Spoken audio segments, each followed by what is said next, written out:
Hi అండి. Welcome to Ramya kitchen. మనమైతే ఇవాళ మరమరాలతో ఉప్మా అయితే తయారు చేసుకుందామండి. మార్నింగ్ ఏం టిఫిన్‌కి నానబెట్టకపోయినా ఒక 5 నిమిషాల్లో ఈ టిఫిన్ అనేది రెడీ చేయొచ్చండి. మరమరాలతో ఉప్మా అనేది.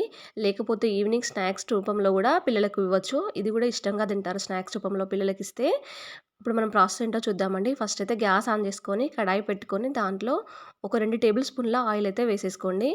ఆయిల్ కొంచెం హీట్ ఎక్కిన తర్వాత ఒక 1 టేబుల్ స్పూన్ వరకు శనగపప్పు వేసేసుకోండి. శనగపప్పు కొంచెం పోపులో వేగిన తర్వాత దీంట్లో ఒక 2 టేబుల్ స్పూన్ల వరకు పల్లీలు వేసేసుకోండి. దీంట్లో పల్లీలు చాలా టేస్టీగా ఉంటాయండి. పల్లీలు కొంచెం పోపులో వేగేటట్టు కొంచెం కలుపుకుంటూ ఒక నిమిషం పాటు ఫ్రై చేసుకోండి. అలా మెల్లగా కలుపుకుంటూ ఫ్రై అయిన తర్వాత దీంట్లో ఒక 4 పచ్చిమిర్చి అయితే కట్ చేసుకొని వేసేసుకోండి. అలాగే ఒక చిన్న సైజు ఉల్లిపాయ కూడా ఇందులో కట్ చేసుకొని వేసేసుకోండి. ఇప్పుడు మొత్తం కలిపేసుకోండి ఒకసారంతా. దీంట్లోనే ఒక చిన్న సైజు క్యారెట్ ముక్కలు కూడా వేసేసుకోండి. ఒకటే క్యారెట్ తీసుకున్నానండి నేను. పూర్తిగా ఆప్షనల్ క్యారెట్ అనేది. ఇప్పుడు వేసేసుకొని మొత్తం కలిపేసుకోండి అంతా ఒకసారి. ఉల్లిపాయ అంత బాగా వేగనవసరం లేదండి. కొంచెం వేగితే సరిపోతుంది. అందుకే నేను క్యారెట్ ముక్కలు వేసాను తొందరలోనే. ఇప్పుడు దీంట్లోనే మనం కొంచెము క్యారెట్ ముక్కలు వేగిన తర్వాత 1/2 టీ స్పూన్ వరకు పసుపు వేసేసుకోండి. కొంచెం పోపులో వేగేదాకా కలిపేసుకోండి. పసుపును కూడా అంతా కలిసేలా ఒకసారి గరిటెతోటి. ఇలా కలిపేసుకున్న తర్వాత నేను ఒకటి చిన్న సైజు క్యాప్సికమ్ అయితే తీసేసుకున్నానండి. దాన్ని కట్ చేసుకొని పెట్టేసుకున్నాను చిన్న ముక్కలుగా. దాన్ని ఇప్పుడు ఇందులో వేసేయండి. కొద్దిగా వేసేసుకొని మొత్తం కలిపేసుకోండి. ఇప్పుడు క్యాప్సికమ్ ముక్కలు వేసిన తర్వాత కూడా మొత్తం అంతా కలిసేలా ఒకసారి కలిపేసుకోండి. ఇలా కలిపేసిన తర్వాత ఒక చిన్న రెమ్మలు 2 కరివేపాకు రెమ్మలండి. అవి కూడా ఇందులో పోపులో వేసేయండి కొంచెము. మొత్తం కరివేపాకు కూడా కలిసేలా పోపులో కొంచెం కలిపేసుకోండి. ఇప్పుడు దీంట్లోనే నేను ఒక 2 టమాటాలు కట్ చేసుకొని పెట్టేసుకున్నానండి. క్యారెట్, క్యాప్సికమ్ అనేది పూర్తిగా ఆప్షనల్ అండి. టమాటా మాత్రం కంపల్సరీ వేయాలండి. ఒక 2 చిన్న టమాటాలు తీసేసుకొని నేను ఇందులో వేసేసుకున్నాను. ఒకవేళ మీకు వెజిటబుల్స్ అవసరం లేదు, ఎగ్‌తోనే చేసుకుంటే ఎగ్‌తో కూడా చేసేసుకోవచ్చండి. అందులో పల్లీలు గానీ, ఈ క్యాప్సికమ్, క్యారెట్ ముక్కలు గానీ వేయకూడదు. ఓన్లీ ఎగ్‌తో కూడా చేసేసుకోవచ్చు. ఎగ్ వద్దనుకునే వాళ్ళు ఇలా కూడా ట్రై చేసుకోవచ్చండి. ఇప్పుడు కొంచెం టమాటా బాయిల్ అయ్యే వరకు మనము మూత పెడదాము. ఈలోపు ఒక 1 టేబుల్ స్పూన్ వరకు సాల్ట్ వేసేసుకుంటున్నానండి. ఈ వెజిటబుల్స్‌కన్నీ సాల్ట్ అంతా బాగా పడుతుంది కదా!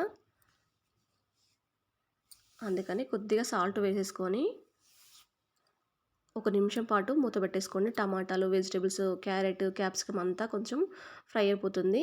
ఈలోపు మనము మరమరాలని చూడండి, నేను ఒక 300 గ్రామ్స్ వరకైతే తీసేసుకున్నాను. మరమరాలనేది ఒక కప్పు నిండా ఉంటాయండి అవి.